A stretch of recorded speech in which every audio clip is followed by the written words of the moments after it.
दिल्ली, ये सिर्फ एक शहर का नाम नहीं है। ये तो कई शहरों की कहानी है। एक ऐसी कहानी जो हजारों सालों से लिखी जा रही है और उतनी ही बेरहमी से मिटाई भी जा रही है। तो चलिए आज दिल्ली के इसी बनने और बिगड़ने के सफर को परत दर परत खोलते हैं। तो सवाल ये है कि एक ऐसे शहर की कहानी सुनाई कैसे जाए जो सिर्फ बसा नहीं बल्कि बार बार जीता गया, उजाड़ा गया और फिर अपनी ही राख से दोबारा खड़ा हो गया। सच कहें तो यही सवाल दिल्ली के वजूद का, इसकी पूरी पहचान का सार है। देखिए, दिल्ली को समझने का सबसे आसान तरीका यह है कि आप इसे एक शहर माने ही नहीं। ये कई शहर हैं जो एक दूसरे के ऊपर एक दूसरे में बसे हुए हैं। इतिहास में एक शब्द है पालिम्सेस्ट, मतलब कोई पुराना कागज जिस पर कुछ लिखा हो उसे मिटाकर कुछ नया लिखा जाए, लेकिन पुरानी लिखावट के निशान फिर भी दिखते रहें। बस यही है दिल्ली। और जब हम इन परतों की बात करते हैं तो एक नंबर बहुत खास हो जाता है, 7। अक्सर कहा जाता है दिल्ली के 7 शहर। ये नंबर इस बात का सबूत है कि कैसे हर बड़े बादशाह ने, हर सल्तनत ने इसी जमीन पर अपनी राजधानी बनाई, अपनी एक नई परत चढ़ाई, और अक्सर पुरानी परत के निशानों पर ही। तो चलिए जरा तेजी से सफर पर एक नजर डालते हैं। 1206 दिल्ली सल्तनत ने अपनी हुकूमत की नींव रखी। फिर 1526 मुगल आए और उन्होंने दिल्ली को शान और शौकत की बुलंदियों पर पहुंचा दिया।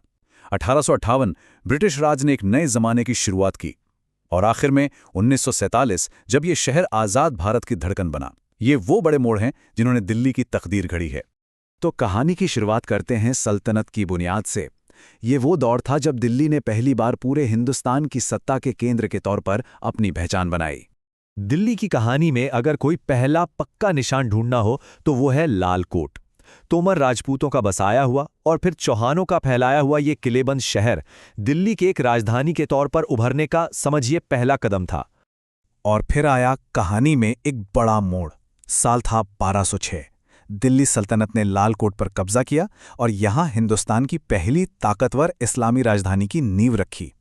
ये सिर्फ सत्ता का बदलना नहीं था, ये इस शहर के किरदार का, इसकी रूह का बदलना था, जिसने आने वाली सदियों की इबारत लिख दी।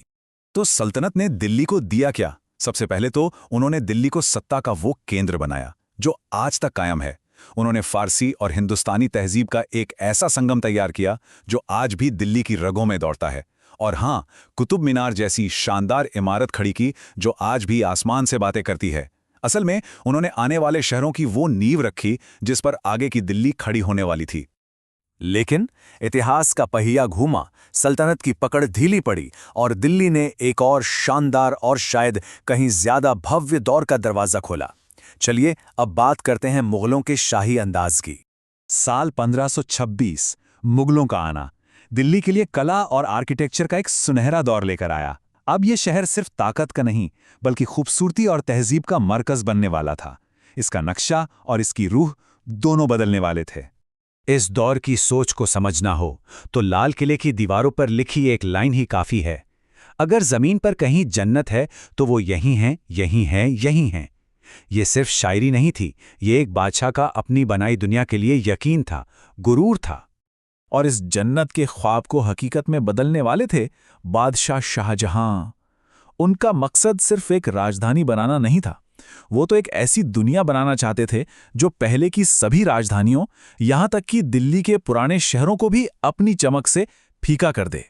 और इस ख्वाब का नतीजा था शाहजहानाबाद, जिसे हम और आप आज पुरानी दिल्ली के नाम से जानते हैं। सोचिए, इसके दिल में था लाल किला, इसकी रूहानी धड़कन थी जामा मस्जिद और इसकी जीवन रेखा थी चहल पहल से भरी हुई चांदनी चौक। ये कल्चर और कॉमर्स का एक जीता जागता शहर था। लेकिन जैसा होता है, वक्त बदलता है।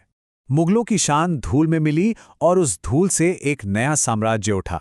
अब दिल्ली की तकदीर एक बार फिर लिखी जाने वाली थी, पर इस बार कलम किसी और के हाथ में थी। 1857 ये साल शाहजहानाबाद के लिए एक भूकंप जैसा था।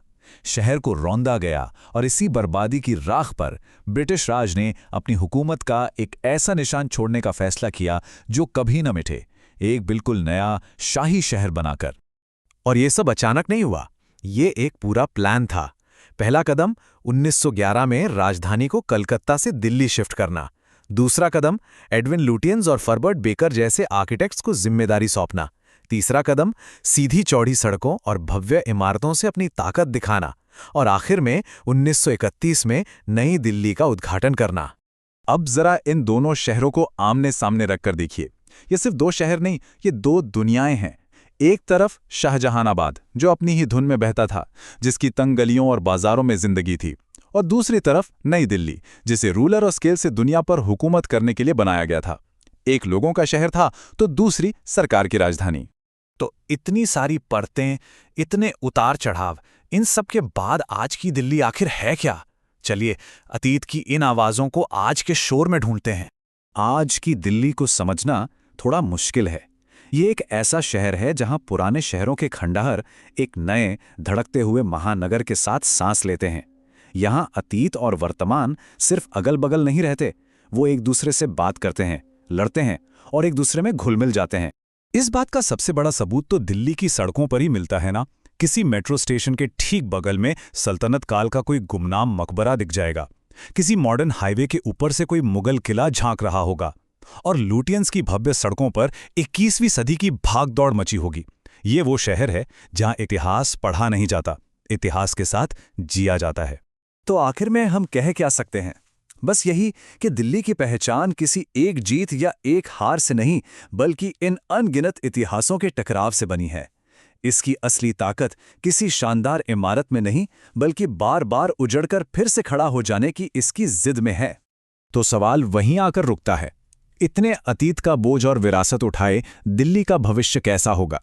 ये शहर अपनी इन ऐतिहासिक परतों पर अब कौन सी नई परत चढ़ाएगा? क्या अगली परत पुरानी परतों को सहेज कर रखेगी या उन्हें मिटाकर एक नई कहानी लिखेगी? इसका जवाब शायद दिल्ली की आने वाली पीढ़ी ही लिखेगी।